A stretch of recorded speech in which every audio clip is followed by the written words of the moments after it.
So on Monday, or Friday, we learned about multiplying powers, and that's the product rule. When you multiply two powers together, you add the exponents. Today, we're going to be learning the dividing rule, which is the quotient rule. So when we divide two exponents, what do you think we're going to do? We added the ones when we're multiplying, so we're going to subtract when we divide.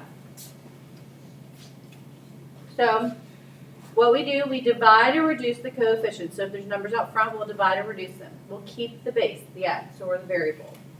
And then we're going to subtract the exponents of like bases. And then if there's any negatives or zeros, we will deal with those at that point in time. Also, we have to keep in mind that we have to distribute the powers even if they're in a fraction. The numerator and the denominator both get the power, and then we apply the exponent rule of power. So we'll multiply the power by the power.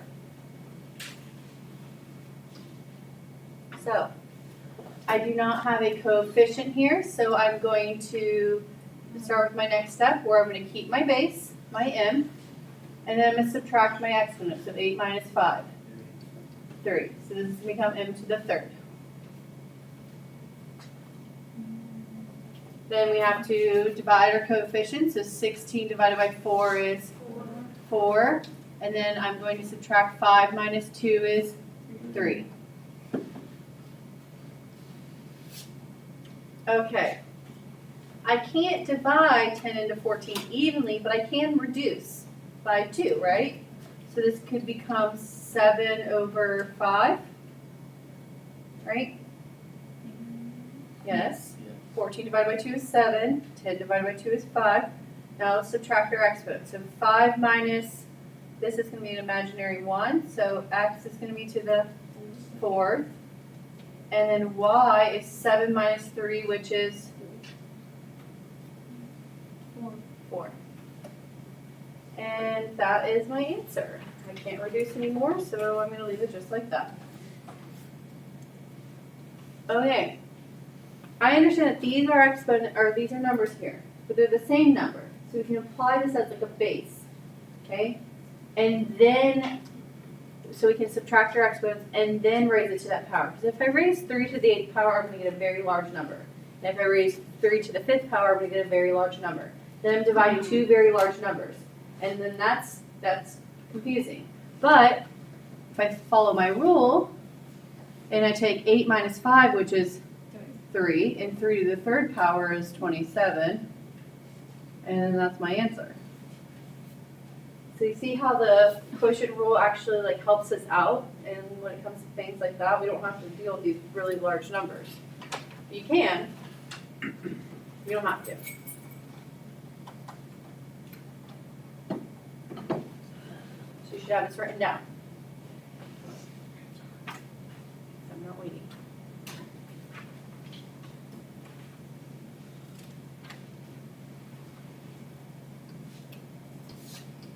Okay, so we subtract our exponents. So I keep my base, my x, and then I'm going to take 1/2 and I'm going to minus 3/4.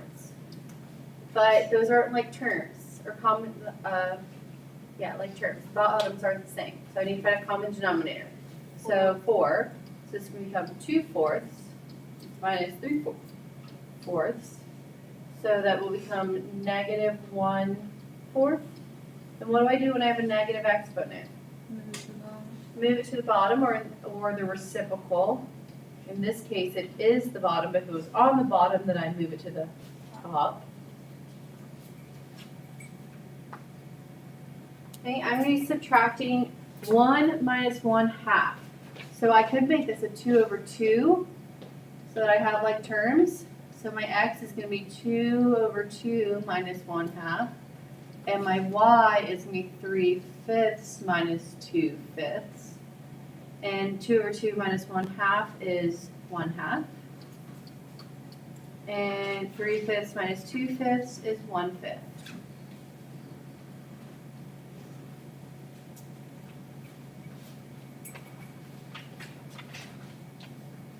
So that is the quotient rule.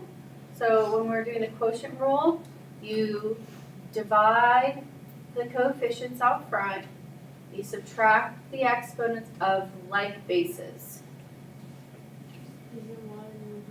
That's 1. Y 1/5. 3/5 minus 2/5 is 1/5.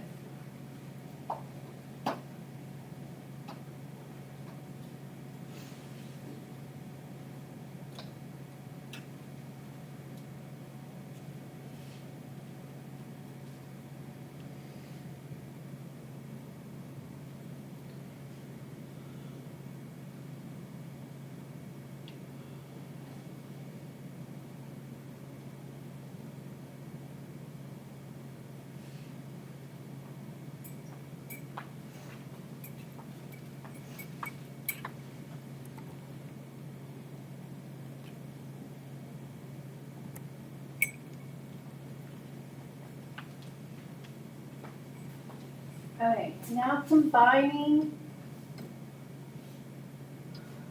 all of our rules, all of our exponent rules. First, we have to evaluate power. So if you have a power raised to a power, you need to do that first.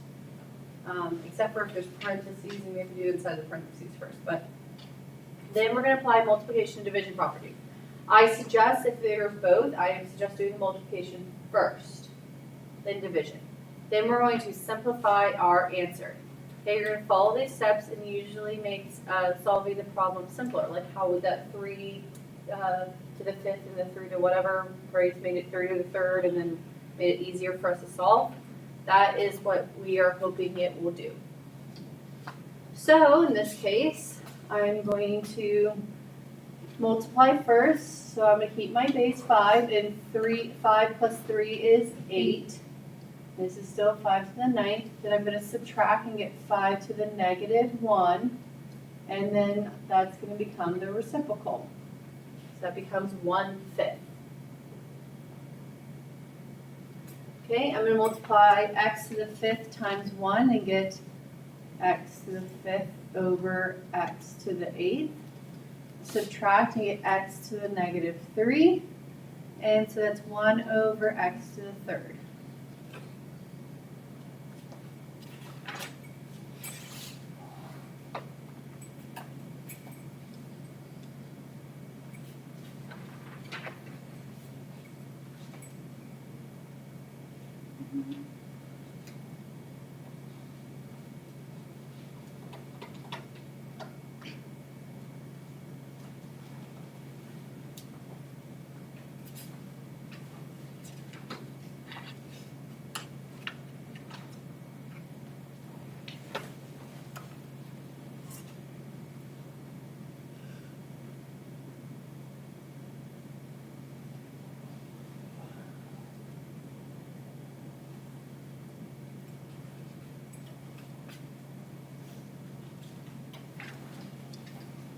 Okay, so I have my power rule here, so I have to distribute this to both. So y on top, so I'm going to have 2 times negative 2, which is negative 4, and 3 times negative 2 is negative 6. Now I'm going to subtract. Keep my base, so negative 4 minus negative 6. That's a negative, so it's going to become a positive, so that's going to be negative 4 plus 6, which is 2. So this is going to become y squared. See why these are negatives and we don't flip them? We could have flipped them and then subtracted, but then we still would have gotten 2. It just would have taken it would have been longer. So you want to wait to do any of the reciprocals of negative exponents until you get to the end of when we have variables. Okay? So here I'm going to raise 2 to the 3rd. And 3 times 3 is 9. So it's going to be x to the 9th. Y, 4 times 3 is 12. This is going to become 3 to the 3rd. X to the 3rd and y to the 3rd. And this is 8 over 27. And then 9 minus 3 is 6. 12 minus 3 is 9. And 8 over 27 I can't reduce, so that is my answer.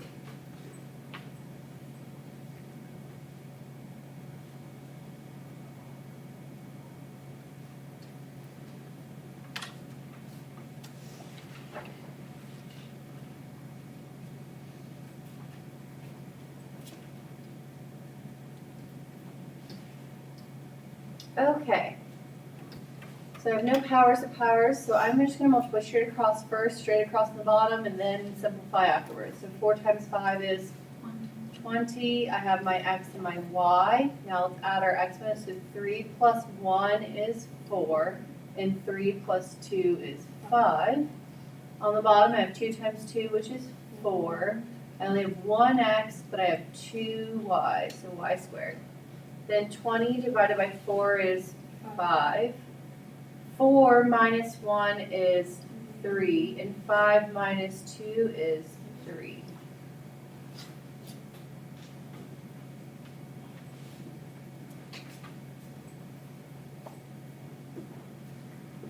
Okay, so I have to distribute this negative 2 for my exponent first. So this is going to become 2 to the negative 2, x to the negative 2, and y to the negative 4. And then 3 to the negative 2, x squared, y to the negative 2. So I distributed my negative 2 to each term inside my parentheses. And I'm going to do the same thing with this positive 2. So this is going to become 4 squared, x squared, y squared, 2 squared, x to the negative 2, y to the negative 6. Okay. Now, I'm going to do my exponents for my coefficients first. I'm going to leave my negative exponents for my non-coefficients for just a second. Okay, so I have 2 to the negative 2. So that's going to bring it to the bottom, right? And so it's going to become 2 squared. What is 2 squared? 4. My 3 is going to get brought up to the top, right? And it's going to be 3 squared, which is 9. All right, now let's subtract our exponents. So I have negative 2 minus 2. Negative 4. There's 2 negatives. Negative 4 minus negative 2, so negative 4 plus 2 is going to be negative 2. Okay? Then let's do this here. 4 squared is 16. 2 squared is 4. All right. Then I have 2 minus negative 2. So 2 plus 2, which is 4. And 2 minus negative 6, so 2 plus 6, which is 8. Okay. I'm getting there. So now I can multiply straight across. So 9 times 16 is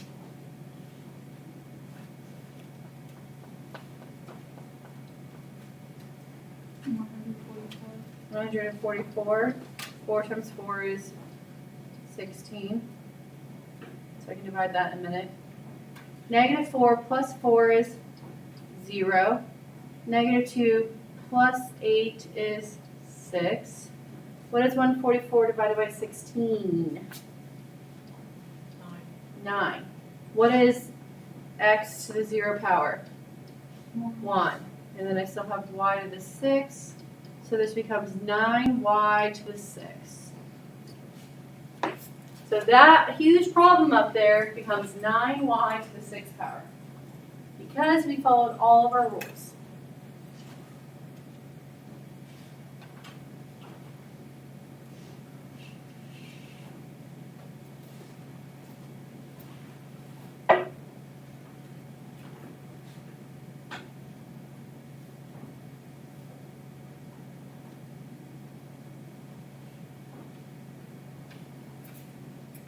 Okay.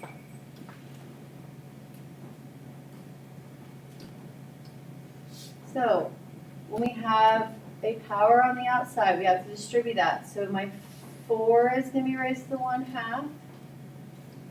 And then 2/3 times 1/2, so 2 times 1 is 2. And 3 times 2 is 6. Which does reduce 1/3, which I can do that in just a second. But my 25 is going to be raised to the 1/2, and my x is 3 times 1 is 3, 8 times 2 is 16. So anytime that you have a number and it's raised to a fraction of the power, we have to put it into radical form. And if it's 1/2, then it's just going to be the square root. And yes, this can become 1/3. And this is still 3/16. So I need to find the square root of 4, which is 2. And the square root of 25 is 5. And then I'm going to subtract my exponent. So x is 1/3 minus 3/16. So I need to find like terms. So if I multiply 3 times 16, I get 48. So that's my common denominator. So I'm still going to have 2/5. So x, if I multiply this by 16/48 and 9/48, I'm going to get 2x to the 7/48 over 5. And that can't be reduced, so that's my answer.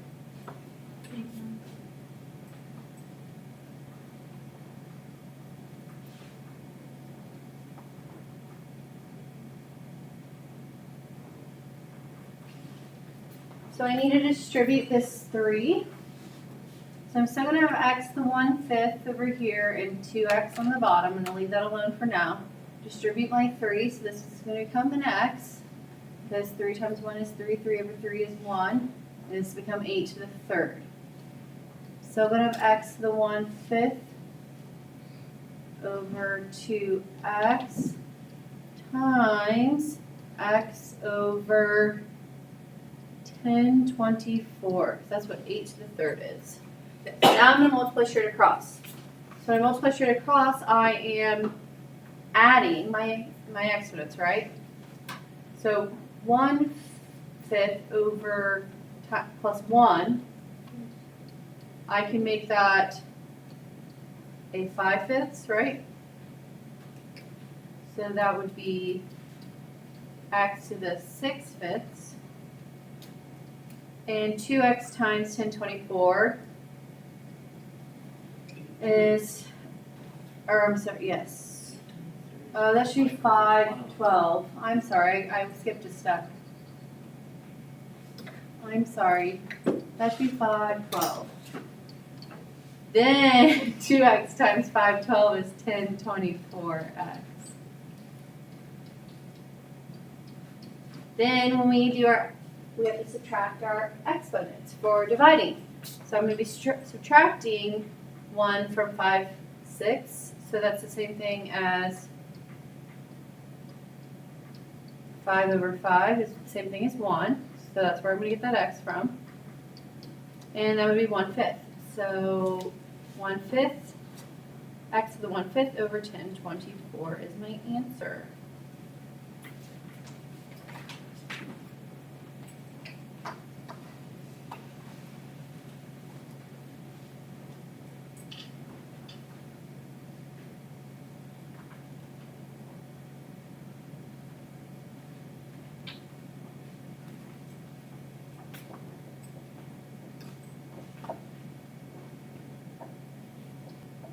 Okay, the average salary for a professional baseball player in thousands can be approximated by the equation y equals 283 times 1.2 to the t power, where t equals 0 represents the year 1984. Find the average salary in 2009. Okay, so it says that the starting year is 1984, and that's represented by 0. So the first thing I have to do is find out how many years later is 2009. So how many years later from 1984 to 2009? 25. 25. So that is going to be my new t. T is me raised to the 25th. Or that's me 25th right there. So I'm gonna have y equals 283 times 1.2, but instead of t, I'm gonna substitute in 25. So then I need to find 1.2 to the 25th power. So in your calculator, you can type in 1.2, yx, 25, and then the equals. 5, 25, 1. So 1.2, no, 1.2, y, just yx, not second. Just yx, 25. 95. Yeah. Yeah, it should be 95.4, because it's 39. Okay. And then if I multiply that, I'm gonna get 26998.2, and this is in thousands.